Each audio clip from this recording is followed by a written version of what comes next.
Muy buenos días. Reciban una cordial bienvenida a la Escuela Bíblica Dominical para continuar estudiando sobre los hechos ocurridos durante el reinado de Salomón. Hoy ocupándonos de la lección Salomón dedica el templo. Tiene su base bíblica en el capítulo 8 del primer libro de Reyes, los versículos 1 al 6, versículos 10, 11, 22 al 30 y 65 y 66, siendo el versículo clave el versículo 29 del capítulo 8. Y dice lo siguiente: que estén tus ojos abiertos de noche y de día sobre esta casa, sobre este lugar del cual has dicho, mi nombre estará allí, y que oigas la oración que tu siervo haga en este lugar. La verdad central de la lección de hoy es que el ser humano siempre ha querido dedicar un lugar especial para la adoración a Dios, aun cuando reconoce que no hay nada que pueda contener a Dios. La terminación del templo de Jerusalén, construido de mármol, techado y recubierto con cedro de Líbano, ornamentaciones de oro y otros metales, llevó 7 largos años.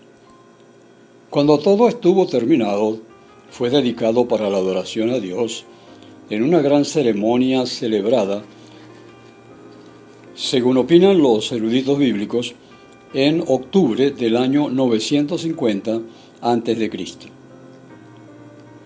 La convocación del pueblo y la ceremonia fue de gran trascendencia para la vida de Israel como pueblo de Dios. La dedicación del templo dio un nuevo impulso y dimensión a la adoración. Antes de la construcción del templo y mientras el pueblo ya vivía en Palestina, adoraba a Dios en distintos lugares altos, como Gabaón, lo podemos constatar en primer libro de Reyes, capítulo 3, verso 4, Silo, como lo vemos en Josué 16, 1. Durante ese tiempo, el tabernáculo que había acompañado a los israelitas mientras marchaban por el desierto, se había convertido en un punto de reunión de las tribus. Números 10:33 y Josué 3:3.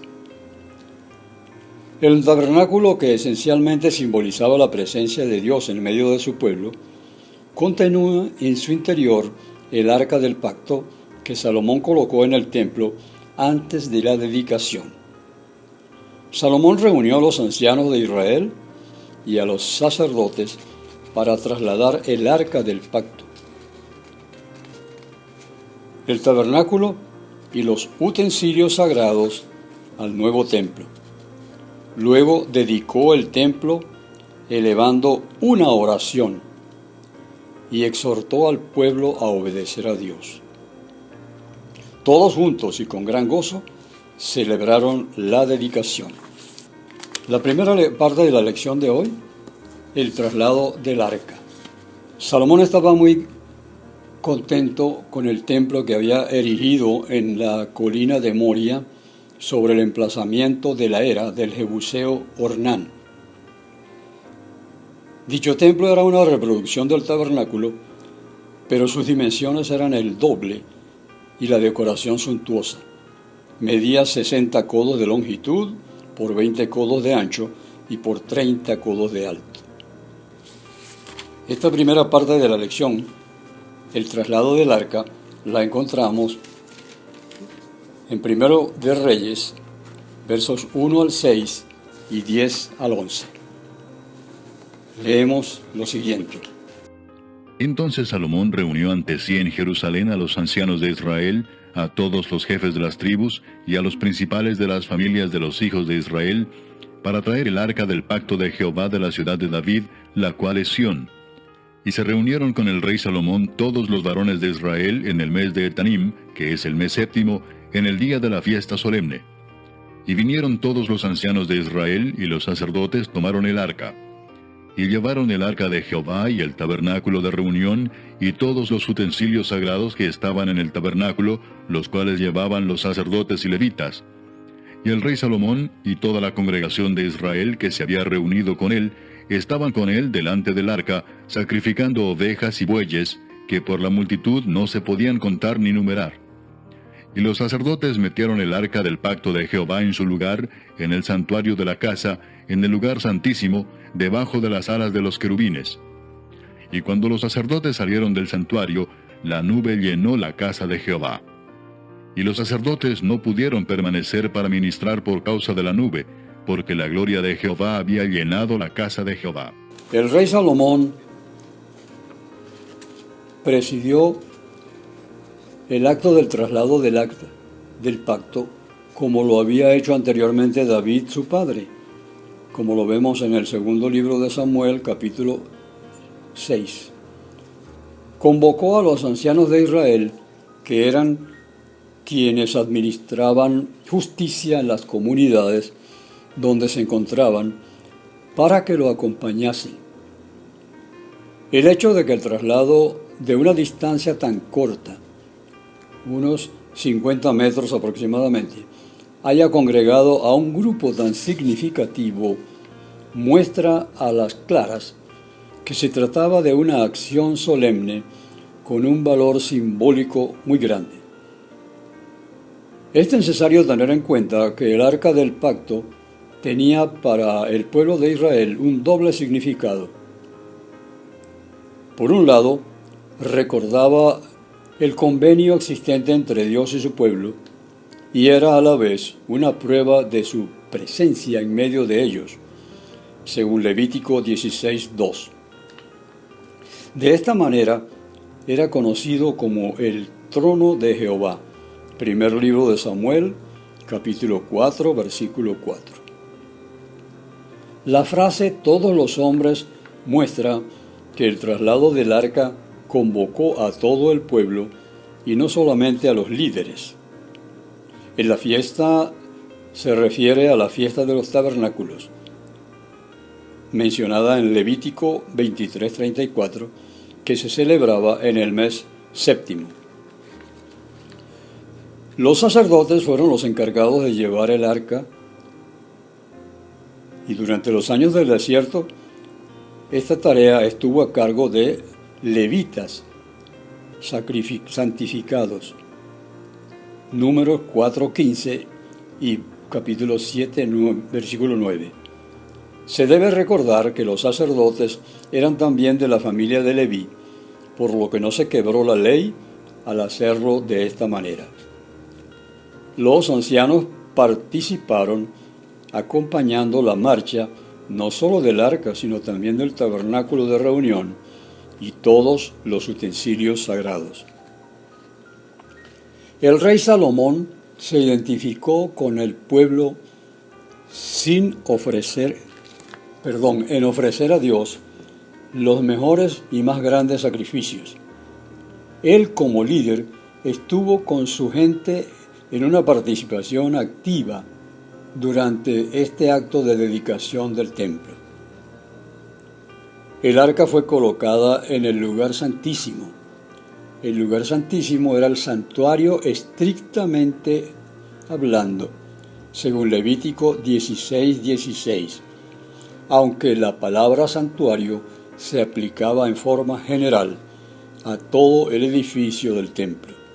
Se repite para el pueblo de Dios con este hecho lo sucedido cuando Moisés acabó la obra del tabernáculo, hecho mencionado en Éxodo 40, 34 y 35. La nube, la evidencia visible del favor de Dios, llenó la casa de Jehová. Esta presencia divina hizo que los sacerdotes abandonaran el lugar, pero Dios estaba allí con su pueblo. El segundo aspecto de nuestra lección, la oración de dedicación. Primero de Reyes, capítulo 8, 22 al 30. Luego se puso Salomón delante del altar de Jehová, en presencia de toda la congregación de Israel, y extendiendo sus manos al cielo dijo, Jehová Dios de Israel, no hay Dios como tú, ni arriba en los cielos, ni abajo en la tierra, que guardas el pacto y la misericordia a tus siervos, los que andan delante de ti con todo su corazón. Que has cumplido a tu siervo David mi padre lo que le prometiste, lo dijiste con tu boca, y con tu mano lo has cumplido, como sucede en este día. Ahora pues, Jehová Dios de Israel, cumple a tu siervo David mi padre lo que le prometiste, diciendo, no te faltará varón delante de mí que se siente en el trono de Israel, con tal que tus hijos guarden mi camino y anden delante de mí como tú has andado delante de mí. Ahora pues, oh Jehová Dios de Israel, cúmplase la palabra que dijiste a tu siervo David mi padre. Pero, ¿es verdad que Dios morará sobre la tierra? He aquí que los cielos de los cielos no te pueden contener, cuanto menos esta casa que yo he edificado. Con todo, tú atenderás a la oración de tu siervo y a su plegaria, oh Jehová Dios mío, oyendo el clamor y la oración que tu siervo hace hoy delante de ti. Que estén tus ojos abiertos de noche y de día sobre esta casa, sobre este lugar del cual has dicho, mi nombre estará allí, y que oigas la oración que tu siervo haga en este lugar. Oye pues la oración de tu siervo y de tu pueblo Israel. Cuando oren en este lugar, también tú lo oirás en el lugar de tu morada, en los cielos. Escucha y perdona. Una vez que el arca fue depositada en su lugar, la nube llenó la casa de Jehová. Salomón dirigió al pueblo un mensaje en el que, como representante de la familia israelita, interpreta el significado del nuevo lugar. La oración de dedicación es un ejemplo de humildad y confianza en Dios. Al orar, extendió sus manos al cielo para ofrecer su oración a Dios. Una oración que nace de su corazón y se dirige a su Padre Celestial. Esta oración tiene dos partes principales. Comienza Salomón reconociendo a Dios como fiel a sus palabras. Tú guardas el pacto y la misericordia, es decir, hace lo que ha prometido y no cambia como hacen los hombres. La condición para este cumplimiento es que caminen delante de Él con todo su corazón. Este caminar significa vivir como Dios lo demanda. Salomón reconoce que Dios ha cumplido con su Padre y la mejor manifestación estaba en este día. La oración comienza dando la gloria a Dios por su obrar. Después de haber reconocido el obrar de Dios, se encuentra su petición. Esta es doble. Por un lado, pide a Dios que cumpla la promesa hecha acerca de su familia. No te faltará delante de ti o delante de mí un hombre que se siente en el trono. En su petición, recuerda la condición puesta por Dios, con tal que tus hijos guarden su camino para andar delante de mí. También pide a Dios que bendiga el templo construido con su presencia. Expresa su reconocimiento de que los cielos y los cielos de los cielos no te pueden contener. Este versículo contiene una admiración de que el Dios soberano sobre el cielo y la tierra descienda a morar en un templo hecho de manos.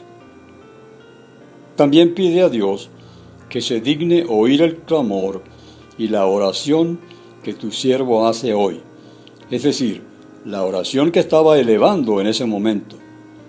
Es significativo notar que Salomón se presenta a sí mismo como siervo y no como el rey de Israel. Luego, pide a Dios que se digne contestar la plegaria de tu siervo y de tu pueblo Israel cuando oren hacia este lugar. Quiere decir que no solo las oraciones hechas allí, sino las que se eleven mirando o poniendo el corazón en ese lugar. Es importante notar la frase escucha tú y perdona, reconociendo la necesidad del perdón que tenían como pueblo Y en los versículos siguientes presenta una serie de 7 peticiones de perdón por pecados que podrían cometer. Podemos leerlos en los versículos 31 al 53 del capítulo 8. La tercera y última parte de la lección de hoy, la alegría del pueblo. Primer libro de Reyes, capítulo 8, versículos 65 y 66. En aquel tiempo Salomón hizo fiesta, y con él todo Israel, una gran congregación, desde donde entran en Amad hasta el río de Egipto, delante de Jehová nuestro Dios, por 7 días, y aún por otros 7 días, esto es, por 14 días. Y al octavo día despidió al pueblo, y ellos, bendiciendo al rey, se fueron a sus moradas alegres y gozosos de corazón por todos los beneficios que Jehová había hecho a David su siervo y a su pueblo Israel. Una vez terminada la oración, Salomón bendijo al pueblo y luego ofrecieron sacrificios, según los versículos 62 al 64. El elevado número muestra claramente el entusiasmo y devoción popular. Luego hicieron fiesta delante de Jehová. No fue una fiesta en honor del rey, sino para Dios. Durante todo el tiempo que duró esta celebración, unos 14 días, tuvieron conciencia de que lo estaban haciendo delante de Dios y era a Él a quien debían agradar. Por último, cuando el rey despidió al pueblo, ellos bendijeron al rey, es decir, reconocieron que había obrado de la manera correcta y se fueron alegres y con el corazón gozoso por las maravillas hechas por Dios a David y a su hijo Salomón. Como aplicaciones de este estudio podemos decir que no existe verdadera adoración sin la presencia de Dios. El templo, con sus utensilios, estaba listo. Los sacerdotes y todo el personal también. Faltaba la presencia del arca del pacto, la presencia de Dios. Toda adoración carece de sentido sin la presencia de Dios. Como segunda aplicación, la adoración proviene de todo el pueblo de Dios. El pasaje que leímos en Primero de Reyes 8, versículo 2, muestra que el valor y la necesidad de que el pueblo de Dios le adore comunitariamente. Y por último, la adoración implica un reconocimiento concreto por lo que Dios ha hecho en nuestras vidas. Así lo vimos en versículo 5 del capítulo 8 y los versículos 23 al 24. El Señor les bendiga. Les esperamos el próximo domingo para una lección que lleva como título Esplendor y prosperidad de Salomón. Amén.